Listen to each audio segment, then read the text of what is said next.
Thank you very much. Actually, it's an honor to be with such a big group of people who want to be part of the solution, and solutions are driving impact. I need to get used to that there's people talking while I'm talking. Maybe that's actually a positive thing, because it gets me more familiar of my home situations. When I was preparing this speech, I was thinking about who is in the room. And the challenge is that we have people who are very, very advanced on AI in this room, and we have people who might not be so advanced. So I'm trying to tell the story from both lenses, maybe more general things. So if somebody has very, very technical questions, I might try to respond them later, or then we can take it to our research teams. But whether you are an entrepreneur, or investor, or enabler, as we call it here today, I hope that what I'm telling you today is inspiring of how we can use AI to drive even more positive impact in a society.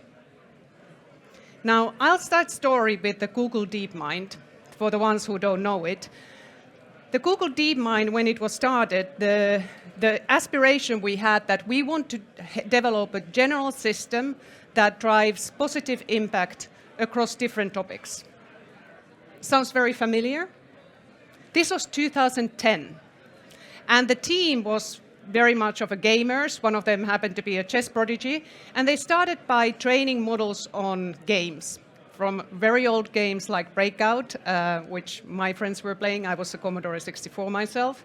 But then later on, teaching robots to different things, play soccer, and as you see here, play table tennis against an average person, not the champion itself. Now, this looks very fascinating, but there is something more interesting going on here.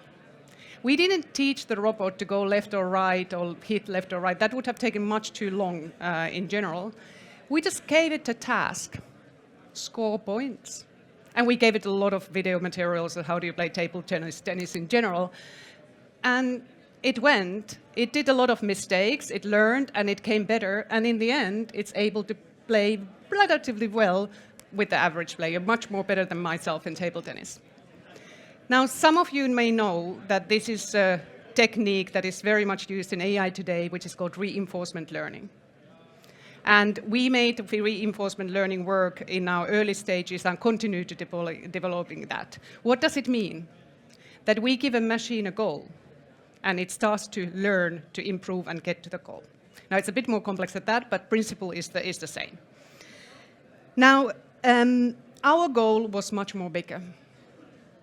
We use these games to train models to become better in order to perceive our goal. And that is to build AI responsibility to benefit humanity. Now, as we have heard across the day here, humanity faces huge challenges: environmental, political, social. The Stockholm Resilience Center presented earlier today that with the planetary boundaries, we are negatively hitting already 6 of them. We had a session somewhere here today talking about the big threat for the humanity on the health side, AMR, antimicrobial resistance. And we know all that food security is an issue. Based on some UN report, 300 million people need immediate help in order to not have serious food shortages. Now, faced with such a complex situation and complex problems, why am I here to tell about you who want to be part of the solution about AI? Because I believe actually, and we believe, that AI can enable impact-driven leaders like you who want to be part of the solution to do more. And I hope today, like I said, that you get inspiration on how to make a big difference for the humanity in your areas by leveraging AI. So I'm sharing with you a lot of examples today, just to give ideas what can it do, and just to be as much relevant to the different practices or different businesses you represent. So bear with me, it will be a lot of different types of experiences. And you may know some of them, to be honest. Now, the first one is, one of the big climate change impact is the weather. And we experienced here in Spain with the terrible floods that we had this week and last week, taking lives. AI cannot stop those floods, but maybe with some techniques we can help to predict them better. We don't have a solution yet to the flash floods that happened here, but over a year ago, we actually published a weather model called GraphCast. Who of here has heard about GraphCast?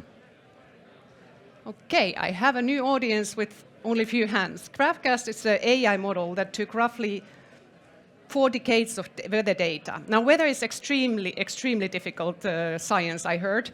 It's actually a miracle that we even know what's the weather today, and not always we even know that, because it takes millions of different parameters from the air balloons, from the weather stations, from the oceans, combines them together, use physical models, crunch it through a big systems and the servers, and spits out a forecast, whether it's rains today or whether it will be sunshine, for today, for tomorrow, for next week, for next month, and for this street, this region, this country, etc. And at the same time, it's actually a very unstable system. So if something changes, the wind changes direction, you need to start all of this from all over. So weather science, all the respect for the people who ever did that. Now, what we did was a little bit different approach. We used the 4 decades of weather data, and we started to improve a model to predict what the future could be. And a GraphCast, what we came up with last year, more than a year ago, it's predicting 10 days weather data better than existing models. And it has been an inspiration and proof case for a lot of meteorologists to see that actually AI can help them to do more modeling and better modeling. So we have heard a lot of stories from meteorological agencies, how they build their own models based on some of the technologies we have put out there. Now, why does this matter? I'm using an example from, do I have a different page? No, I don't. From last year, September. Last year, September, there was a Hurricane Lee that landed in Nova Scotia in the US. We used GraphCast to try to see, could we predict where it lands? And 9 days before it landed, we said, well, likely Nova Scotia, and then. The traditional weather models could do that 6 days before.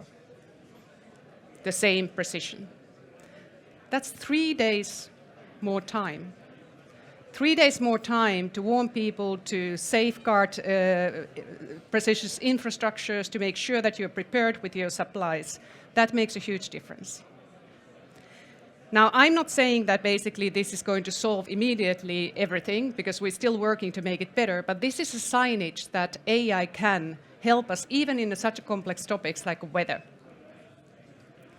Now, weather data is also interesting on renewable supply. And the picture I was almost about to say is solar. I don't know if you have seen, I've used Google Maps all the time, otherwise I would be totally lost. If you look at the Google Maps, you see the roofs of the buildings which you pass. Often. No, nowadays you also see the 3D cool view version, but typically you see the roofs. Apparently, the roof size, the dimension, and the location, of course, how the weather is a very critical decision factor on how much solar that rooftop can actually produce.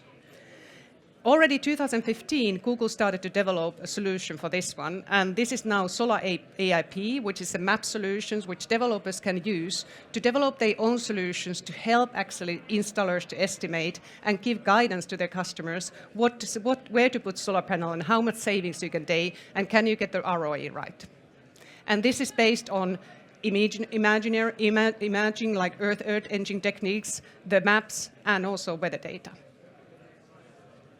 Now, renewables are great things, but it doesn't help us always for energy supply. I was Monday with a lot of CEOs talking about AI, and I was surprised how many of them were mentioning to me how difficult it actually has become to get in the connection to the electric grid nowadays.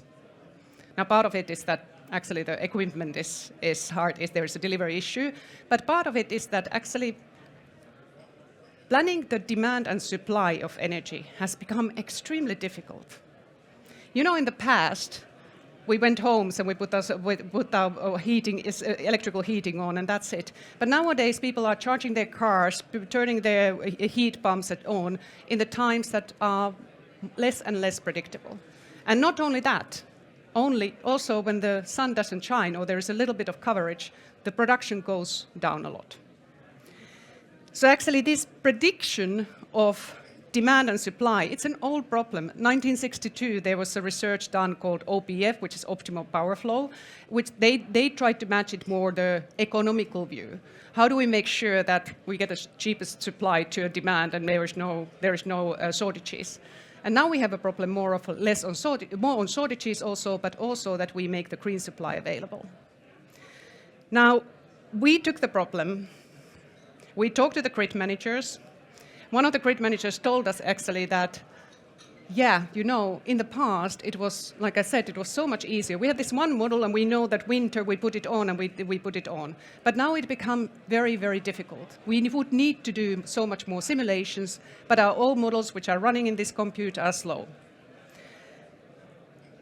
We started to working on that. And we have a model called OPF, which is built now on synthetic data, which makes these predictions 100 to 1,000 times faster to help, hopefully, in the future, the dispatch planners to dispatch electricity and knowing when they can rely on how much energy they need in the network and when they can rely on what kind of supply. Now, I mentioned about the food and the health problems in the beginning. Can AI help in them?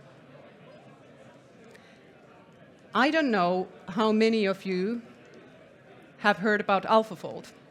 Can I see your hands? Wow, this is 30%. We were getting better. Like just this morning when I was in an investor group only, it was 20%. Now, I was hoping that the Nobel Prize which AlphaFold got would get it to 50%, but we're working on that clearly.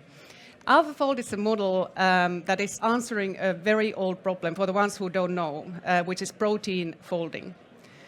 Now, proteins are pretty important. My colleague says that we would be bag of waters without proteins. They make us do what we do. They help also plants. They help also a lot of other organisms. My teenage son thinks that they help to build muscle. That's also true, but they are much more actually relevant than that. And the big issue in the research of proteins is that while the amino acid chains are very easy to get, or people kind of figure out which amino acids are in the chains, these proteins are getting these very, very complex structures. You can see some of them in this picture. They are actually quite beautiful as well. But that structure means everything, because it means how those proteins are interacting with RNA, DNA, connecting with enzymes and small molecules. Now, humans have been able to crack the structure. Since the 70s, we have had researchers spending their PhD 3 to 5 years to find a single structure of one protein, using an expensive machines, X-ray synchronizers, who basically use a huge amount of energy.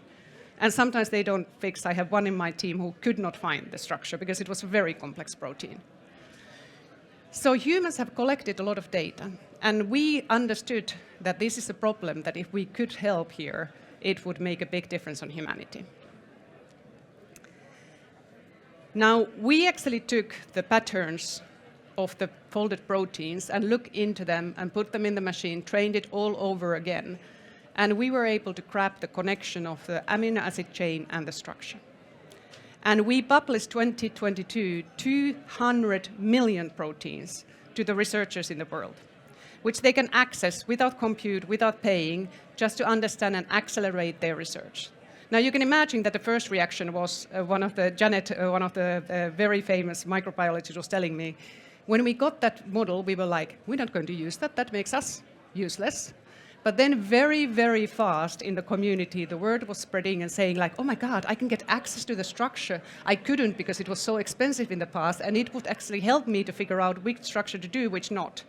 So very fast this was deployed and now used by 2.2 million, 2.2 actually today, researchers across the world. And we last spring released a new version, which is not only protein structures, but also interactions with the RNA, DNA, and small molecules. Now, why this is important for the examples I talked about in health and in food security? There are researchers who are using AlphaFold to understand why tomatoes or why wheat or why rice is responding to the pesticide or the fungi that is killing them. Well, how they defend themselves. And if they understand the defense, how we can reproduce that to make sure that we have crops that are more resilient, especially when the climate is changing. This is an example of John McGeegan. He's a researcher in Portsmouth University. He's using AlphaFold to understand which could be the enzymes that would break down the plastics. And when I talked to John last summer, he said it was amazing. Like, it took me years, months to figure out any options, and now I get it in minutes. Now, John has still to work to do to figure out the right enzymes that breaks plastic and make sure that we can produce in an industrial scale, but he definitely is progressing much more faster to find solution on plastic recycling problem. And not only that, AMR, which I mentioned earlier, we have worked together with the CART-B, which is a non-profit working on AMR, and help them to figure out how to understand the bacterial development and accelerate development of antibiotics, so we have solutions to fight AMR. So AlphaFold is the one solution that has helped us to address some of the critical issues, and we continue to work with researchers to accelerate their work. Now, why I'm talking about all of these examples, I promised to also talk about a little bit like how could we replicate that? How could you take this and take it to your portfolio? It starts actually of making sure that you have the right problems to answer. And as an investor and hopefully as a startup entrepreneur, you understand that the first part is, of course, the market technology match. You need to have a mature enough market, and you need to have a technology with a certain manageable risk.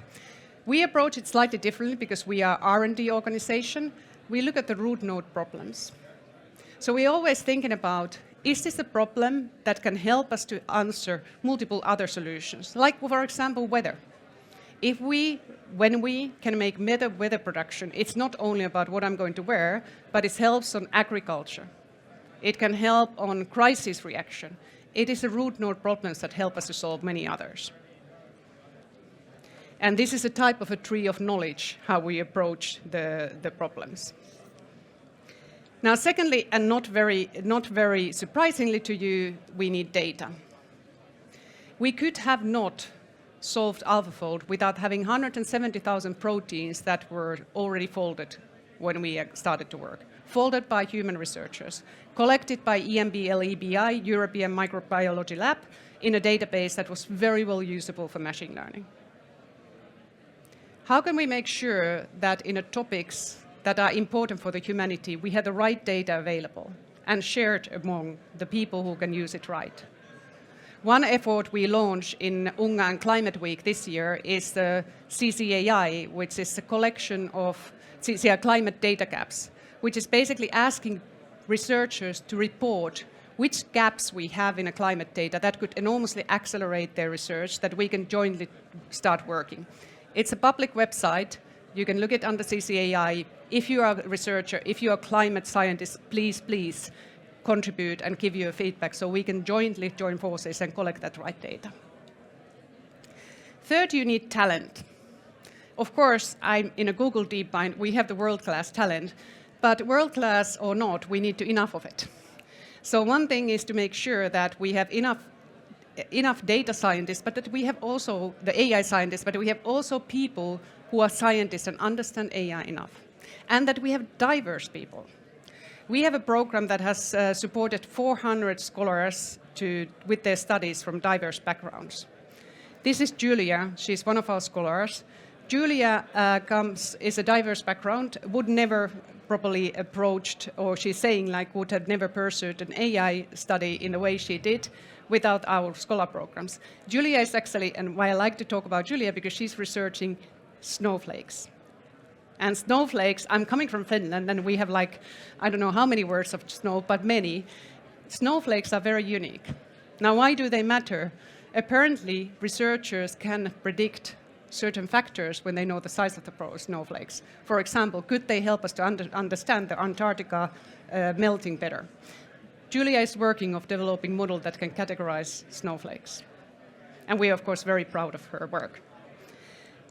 But like I said, it's not only enough that we have a good AI scientist, but we need also have a scientist who know AI, who come from diverse background. This is a group of first graduates from AIMS, which is our African Institute of Mathematical Sciences. We have supported 140 students who are studying mathematics and physics understand AI as well. because we think that if you have that combination, you can actually help to solve some fundamental problems. Now, fourthly, you need actually a multidisciplinary teams. And this is something I learned very, very strongly when coming to Google DeepMind. This is actually the Nobel Prize winning team. The two Nobel Prize winners are in the front, but this was a party we had on the evening and when we heard the same morning or same afternoon that they won a Nobel Prize.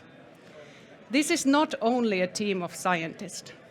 They are people from responsibility, there's people from safety, from legal, from communication, and my team, the Impact Accelerator, who are basically making sure that AlphaFold got in the hands of researchers, that they could access it, they could use it, they could interpret it without any knowledge of AI in a safe way. And we basically welcomed the whole team people because it was the effort of the whole team to have this big breakthrough. But it also, when I was in this event, when I talked to the researchers especially, and I said, okay, how can we replicate that? What made it happen? And what comes through all over and over again is the high ambition. They really want to get it right. And they, of course, wanted to win the competition as well, but they really wanted to get it right. And the grit. They said, you know, a couple of times I was like, this doesn't work. But then there was John who came and said, why don't we try this? Or there was Ben who came and said, you know, we should still try and die a different way. And that is required, especially when you apply AI. Because it's not, as you maybe have experienced when you're trying some of the LLMs, it doesn't spit out the right answer immediately. And you are very unsure what answer comes when. Of course, there are methods to be more sure, but you need to have that grit and continuous trial to make things better. I could not leave here without talking about responsible innovation. And why is that? Is that especially with people like you, the investors, the entrepreneurs, and the enablers, it is important that you become understanding what does it require to deploy this model. Because it's not only AI scientists you need. You need to have those teams and experts in your team who understand how do I develop and deploy this model responsibly. And actually, what are the socio-technical impact if I put this out there? Now, apparently, I found it, people said that it's very helpful if I tell how we do that, and then some part of it is applicable in your organization, others not, but I'll share some of our practices.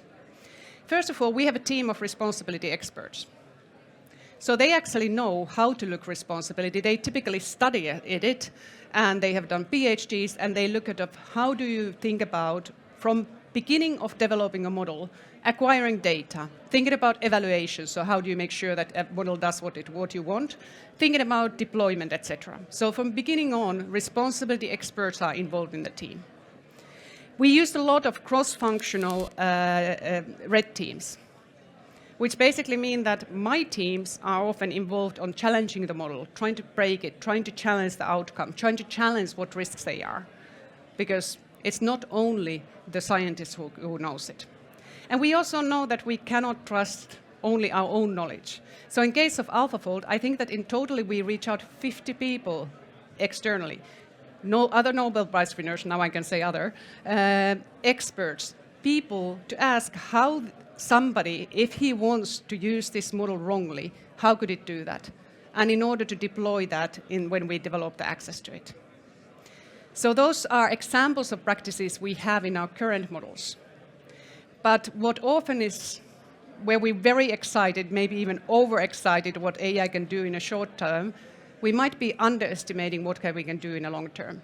And in order to safely deploy it in a society in the long term, especially when we talk about more generally capable models, we are investing heavily on the safety of long term. So we have research on safety. Before LLMs were out there, we were releasing papers of safety of LLMs, persuasion, safety of agents, with the one objective of developing a language, what are potential harms, so that we as a community can discuss about the language, can educate others, and most importantly, can develop methods to tackle that. And we also actually work together with the ecosystem our other tech players in a Frontier Model Forum to develop these frames and share it globally. Now, AI is only part of larger solution. It doesn't fix anything itself, it's the human who do it. And therefore, we do understand that we need collaboration to do it right. And I'm going to share with you the few examples. We are engineers, so we have also safety and responsibility to do. That could be something that your organizations could use as part of the solution. They are not the only solution to enhance the safety practices. So first of all,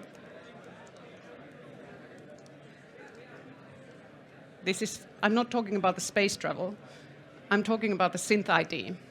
So Synth ID is the technology that we developed lately, and a text version we launched openly 2 weeks ago. It's watermarking a picture. Now you see hardly any difference of the left and the right. The other side is watermarked. So it doesn't impact on the quality of the picture, but it develops a mark that can then identify later on how the picture has been modified, and that can be identified that it's an AI-generated picture. Generative AI will increase the number of misinformation in the world. And they will spread intentionally, unintentionally. If we can develop technologies like that, and like I said, it's not a silver bullet, we need actually also train people to understand the risk, and we need the ecosystem to enhance these practices, and they make sure that everybody uses them, because the one who doesn't use it gets through the gate. If we can use technologies like Synth ID and other technologies to make sure that we identify AI-generated content, not only we can hopefully address the false information, but also improve copyright protection. Another risk of the tools, at least the developers now in the room, is interoperability. How can I understand what the AI is actually doing? Now, a month ago roughly, we released Gemma Scope. It's part of our Gemma model tools, and it's creating this microscope that looks into the model and highlights the areas how model does the interpretation, like concepts that is linking into the prediction into. So the developers who are using tools like Gemma Scope can hopefully reduce hallucination because of that, make their model more interpretable,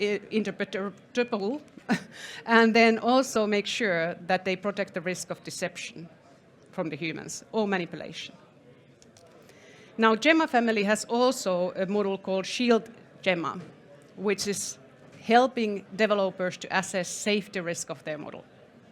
So literally doing a little bit of safety scoring to see, is there anything that could be dangerous content or harassment, to raise those risks earlier. Now, these are only examples how we, both on practices, sharing papers, developing languages, developing evaluations, are enhancing the responsibility for everybody. But I couldn't talk about responsibility without talking about equitable access. How do we make sure that in this transformation we don't leave people behind who don't have access to this tool? 2 examples. Gemma, which I mentioned, is actually a small tool, a small model. Now it's performing best in class and better than some of the big models, but it can be run in a very simple machine, maybe your phone. It doesn't require huge servers, and that will help hopefully longer term to make sure that these kind of models, when they develop further, can be deployed in a low-tech environment. And the other issue, what we hear often, is language. How do we make sure that developers and users of these models can be using them in their own language? Google has the so-called 1,000 language initiatives, where the aspiration is to make sure that 1,000 languages are enabled by LLMs. Now, there are 7,000 languages in the world, so there's still work to do. But this is an example of our efforts to make sure that we don't leave people behind. And by the way, we are following how Gemma developers are using it, and we find out that Gemma developers are using Gemma to make translation to new languages. So hopefully the technology itself helps to enable the other users who are not English natives to use the technologies. So these were only examples, and many of them, of how AI helps to imagining actually the universe of possibilities of you being player and making sure that you can help the humanity with these biggest challenges. And like I said, AI is not alone the problem. AI is a model that humans are developing, and humans need to deploy them. And not every problem is the AI problem, but there's definitely a lot of areas where we can still deploy AI to benefit humanity. So I hope that today you are having some imagination of universe of possibilities you could do in your area to deploy AI for good. What we can learn from GDM is the bold ambition, knowing what problems you can solve with AI, knowing where to bring your models to make sure that they are access to the people who can best use it, and then making sure that your solution is available in the way they can be interpreted, is a way to achieve great things, which we hope that AlphaFold will achieve, and our weather models, and OPF, and others I talked today. Our ambition is to develop AI responsibility to benefit humanity. What's yours? Thank you.